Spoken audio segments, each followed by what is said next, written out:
আসসালামু আলাইকুম প্রিয় দর্শক, অন্য মঞ্চের আলাপ চাইতায় আপনাদের সকলকে আমন্ত্রণ জানাচ্ছি।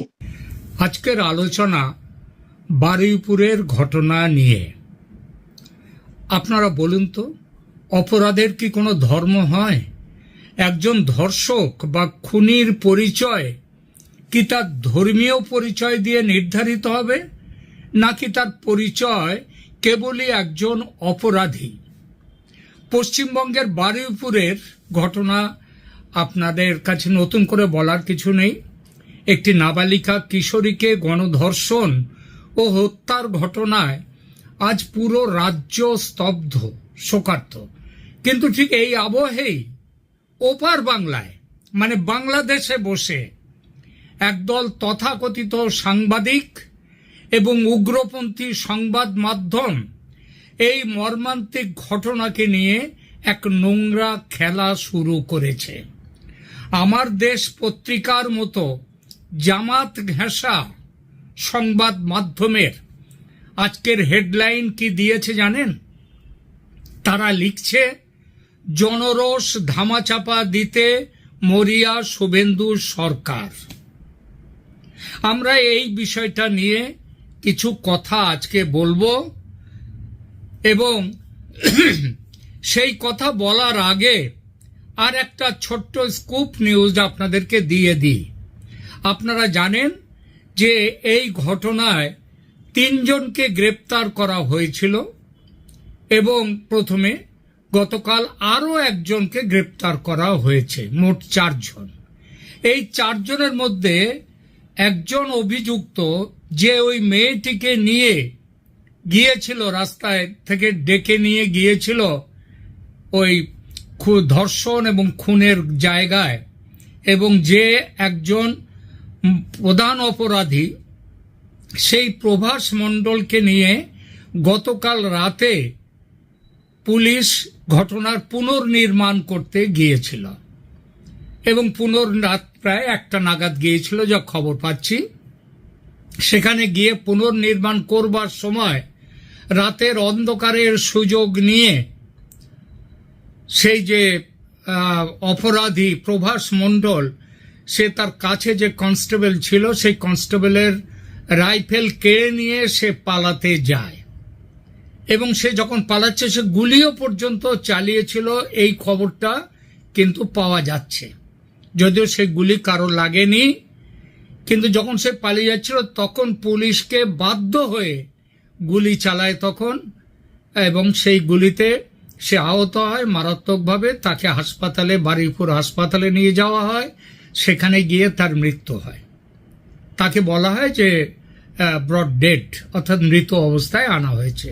তার মৃত্যুর খবরে পেয়ে এই প্রভাস মণ্ডলের মা, তার নিজের মা বলেছে, আমার ছেলে যে মরে গেছে, তাকে মেরে ফেলা হয়েছে, এর জন্য আমার কোনো দুঃখ নেই, কোনো অনুতাপ নেই, ভালো হয়েছে। তো এইবার আসি, এই খবরটা দিয়ে আসি এই ঘটনায় বাংলাদেশে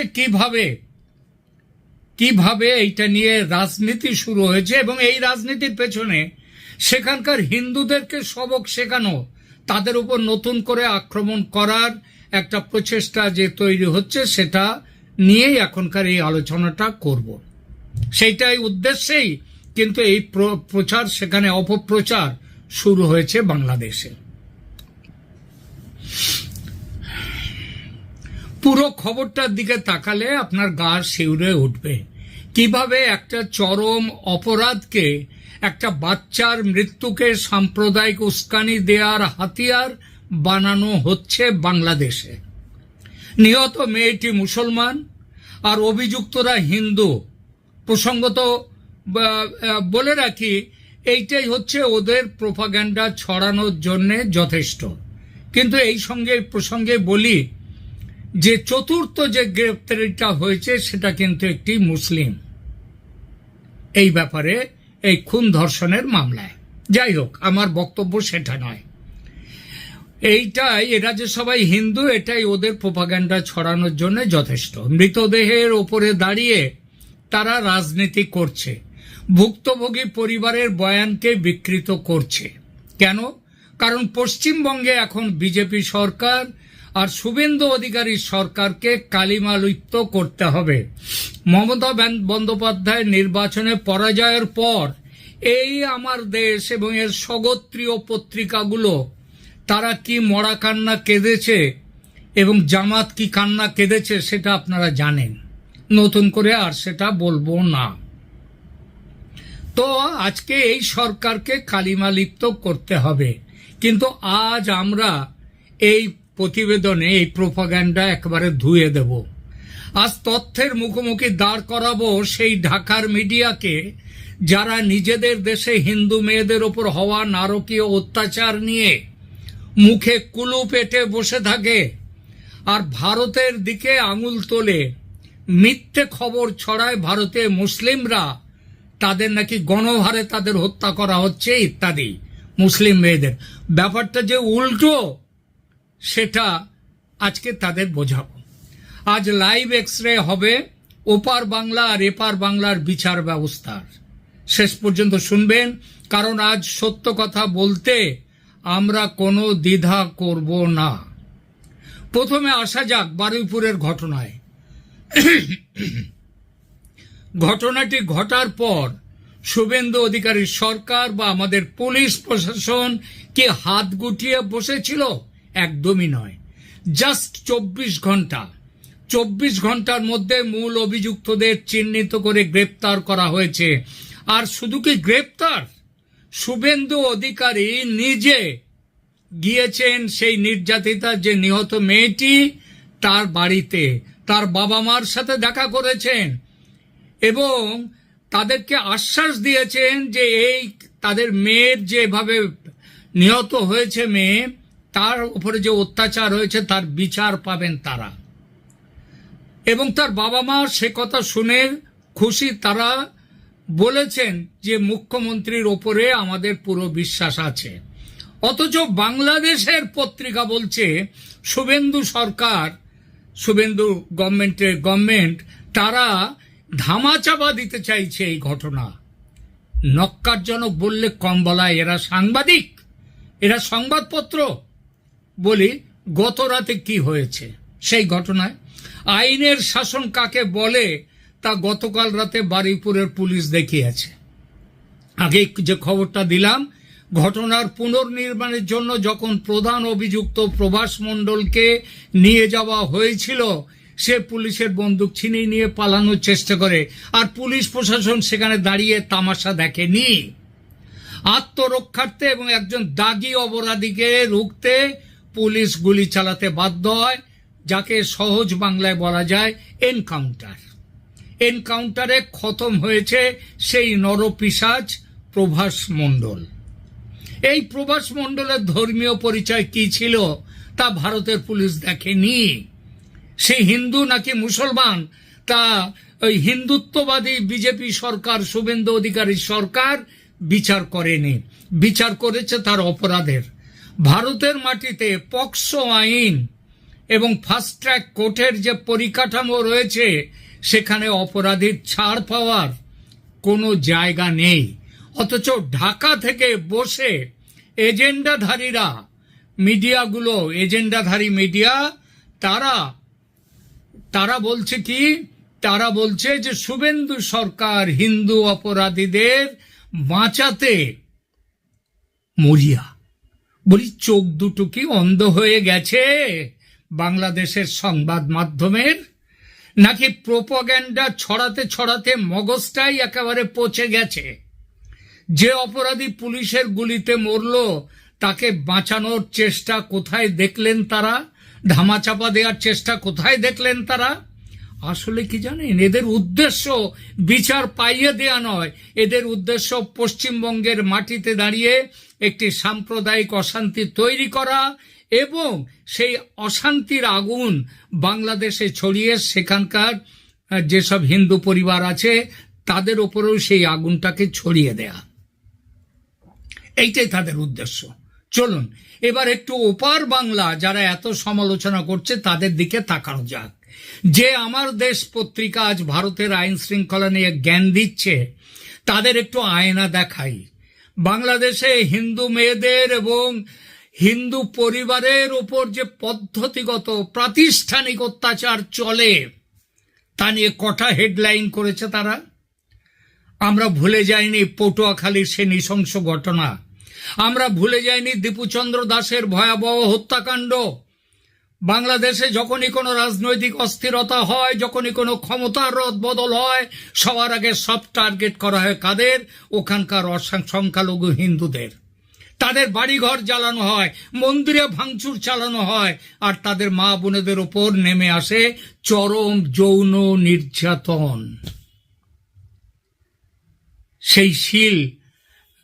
সেই যে মেয়েটি যাকে একদল দুষ্কৃতী এবং বলি বাংলাদেশের মুসলিম দুষ্কৃতীরা ধর্ষকরা যখন তাকে নির্যাতন করছে, তার উপরে চড়াও হয়েছে, তাকে ধর্ষণ করছে, তার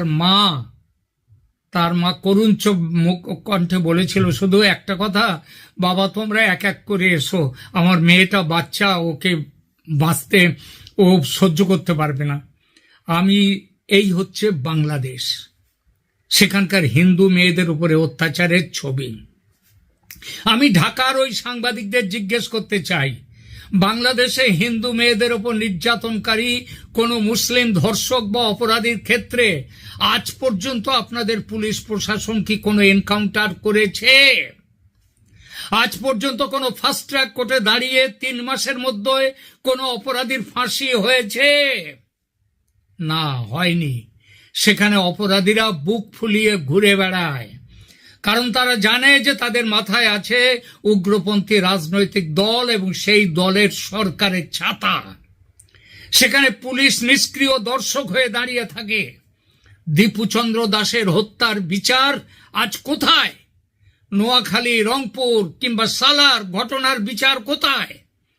বিচারের বাণী সেখানে নীরবে নিভৃতে কাঁদে। নিজেদের দেশের এই চরম বিচারহীনতার সংস্কৃতি ঢাকা দিতেই কি আজ ভারতের একটা ঘটনা নিয়ে এত লাফালাফি করছে বাংলাদেশের আমার দেশ এবং তার স্বগোত্রীয় মেইনস্ট্রিম পত্রিকাগুলো? আসি বাংলাদেশে মুসলিম নারীদের পরিস্থিতি, সেই প্রসঙ্গে। আপনারা হয়তো ভাবছেন বাংলাদেশে শুধু হিন্দু মেয়েদের শিকার হয়, হিন্দু মেয়েরাই শিকার হয়। না, তা নয়। প্রোপাগ্যান্ডার আড়ালে আসল সত্যটা আরো ভয়ানক। বাংলাদেশের নিজস্ব মুসলিম সংখ্যাগরিষ্ঠ জনসংখ্যার তারাও কিন্তু সেখানে সুরক্ষিত নন। ওখানকার মানবাধিকার সংস্থাগুলো যেমন আইন ও সালিশ কেন্দ্র, তাদের বার্ষিক রিপোর্ট তুলে দেখুন, প্রতি বছর হাজার হাজার নারী ও শিশু সেখানে নির্মম ধর্ষণের শিকার হন। তারপর তাদের শ্বাসরোধ করে বা পুড়িয়ে হত্যা করা হয়। আর এইসব অপরাধের বিচারের হার কত জানেন? বাংলাদেশে সরকারি এবং বেসরকারি বিভিন্ন সমীক্ষা বলছে বাংলাদেশে নারী ও শিশু নির্যাতন মামলায় অপরাধীদের শাস্তি পাওয়ার হার 1% কম। 1%, ঠিকই শুনেছেন, মাত্র 1%। তার মানে 99% ক্ষেত্রে অপরাধীরা কোনো না কোনো উপায়ে পার পেয়ে যাচ্ছে। রাজনৈতিক প্রভাব, টাকার খেলা কিংবা তদন্তের চরম গাফিলতি কিংবা সেখানকার পুরুষতান্ত্রিক শাসন ব্যবস্থা, এই হলো ওপার বাংলার বিচার ব্যবস্থার আসল কঙ্কালসার চেহারা। যে দেশের বিচার ব্যবস্থা নিজের দেশের মেজরিটি বা মাইনরিটি কোনো মেয়েরই নিরাপত্তা দিতে পারে না, যে দেশের 1% অপরাধীও শাস্তি পায় না, সেই দেশের উগ্রপন্থী মিডিয়া, আমি এদেরকে বলবো এরাই উগ্রপন্থী আসল। এই মিডিয়া আজ ভারতকে মানবাধিকার আর আইনের শাসন শেখাতে আসছে। নিজেদের ব্যর্থতা লুকোতে, নিজেদের দেশের মানুষের ক্ষোভকে অন্যদিকে ঘুরিয়ে দিতে তারা ভারতের এই ঘটনাকে সাম্প্রদায়িক রং দেওয়ার চেষ্টা করছে এবং এই চেষ্টার পরিণামে বাংলাদেশে বেঁচে বর্তে থাকা যা 8%-এরও কম হিন্দু আছে তাদেরকে নতুন আক্রমণের সামনে ফেলে দেওয়ার চক্রান্ত এগুলো। অথচ একবারও এরা বলে না 1971 বাংলাদেশ যখন স্বাধীন হয়েছিল সেখানে 23% উপরে হিন্দুরা ছিল। আজকে সেই হিন্দুরা কোন ভালোবাসার অত্যাচারে তারা আজকে 8% নেমে এলো, এ কথাটা তারা বলে না।